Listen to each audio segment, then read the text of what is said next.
viewers, welcome to another episode of The Rising Theatre. Today's topic is quite interesting as we are dealing with the matters of gender equality. Traditionally, women have been confined to being makers of the home, domestic chores and all of that. But recently, we have seen that there have been more increase in the number of women in schools, especially tertiary and secondary school level. We are on the streets of Lagos, Ogba, to hear people's thoughts about this and to know what kind of future do we see ahead. I remain your host, Omodolapo Idowu.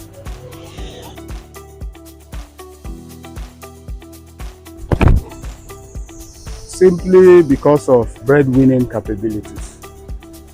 The women can win bread, but the men take it, apart from the ability to win bread, they take it as their responsibility to fend for their homes. So they treat that as priority.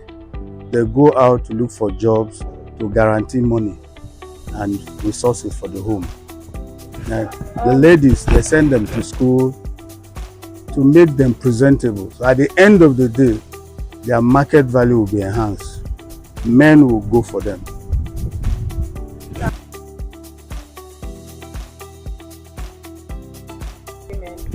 It depends on what you mean by education. Those bagging a degree is just it's photo tricks. There are a lot of doctors, lawyers, engineers that have left their field, so to speak, to pursue their passion, and they are doing very well. Okay, they're doing very well. I trained as a medical physiologist, but I'm running fitness business now. That if you go to Alaba, you see a lot of degrees. They ask you a degree you want, they open their shelf and show you. But degree without money, waste. My childhood friend was to get his PhD. One morning he called me and said, to hell with that. He left it. He's learning a trade now. He said, Victor, you were wiser. You left since. At the point of getting his PhD, he left Unica. He was a lecturer there, senior lecturer. He left. He's learning a trade now as I speak with you. He's rearing birds. I spoke with him yesterday. He's doing very well. He's very happy. You know, so that is it. To look for monies. The banking system has failed us. They're supposed to support, but they will tell you bring collateral. Of course, those that even go to school, so they'll ask you, where we want to employ somebody with 4 years experience. Somebody that just left school today. You're asking for 4 years experience. Is your head correct? You know, so those are the things, the conflicting things in Nigeria. Then our curriculum is very foolish. You go to school and come out, then you'll be looking for who would employ you. Whereas you go to school and come out, you should be thinking of setting up a business and employing people if the curriculum is right. So those are the things that is confusing us.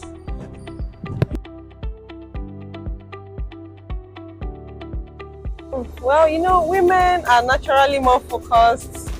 We are go-getters, sincerely. And whatever we want to do, we usually believe I must achieve. So I think that keeps us going more than men.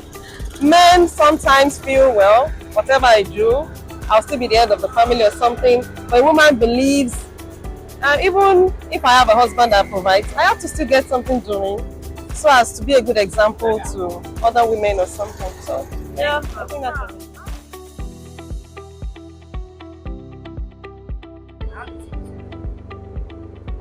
Well, I think it depends really, or it could really be a better thing to an extent, because you know, when our mothers were not even educated, they still achieved. They trained us. Now imagine them being educated. I think things will be better, maybe better anyways, we can't tell. Anything can happen, but I think it could be better. The environment may be better. If a non-educated woman that sells gari in the market still brings out a graduate that is, as in, you know, they still send their children to school, and at the end of the day, the children still perform well and get better in the society. So imagine if the person is a graduate or something, maybe a better society. Well, I do not have that statistic, so I might not really say confidentially, but it now depends on the discipline. it depends on your school. Where I went to, I think we have more male than female in the school. And because of the discipline I had then, so it depends on the discipline. There's some discipline where you have more female than male. So it might not really be in all cases. They say we have an extensive research that will give us that statistics. If you don't have it, I want to believe that's not true. I want to believe there are more men in school than females. Well, it's going to be problematic. If the breadwinners are going to be female, then the men are endangered. I don't want to be, but the breadwinner should be men. So once you now have more educated female, it comes with its own implications. You know, the rise of feminism, the rise of breadwinners. So that means women will be getting more jobs than men, and the implication is very vast. The social implication is vast. It's negative. Okay, all right. I think I'll start by saying the men are different from the women in the sense that for men, after secondary school and university, okay, in most cases after secondary school, they are thinking about setting up business, or they are thinking about the future, how they will survive, how they will cater for their their spouse and their unborn children. Now, the major reason is because men have, right from small, men have a whole lot of responsibilities saddled on their shoulders, unlike the women. Not as if women don't have responsibilities, but at the end of the day, it's a man that will fend for his family. A woman working is just a plus, which is also a good thing. So women tend to think more about education after secondary school. They tend to think about education, university, and even to further their, Both men and women should go to school, whether girl or boy, they should be in school, because education is key to success. Without education, you can't be able to achieve anything. So I think that's the key. It's been such a beautiful ride hearing different opinions about this subject matter. It's quite interesting, as most people feel like education is supposed to be equal for both men and women. But as we can see, there are more women in school and there are lesser men in schools these days. What do you think the future will be like in a decade or 2 decades from now? Please describe your vision in the comment section. Don't forget to like and subscribe. Thank you.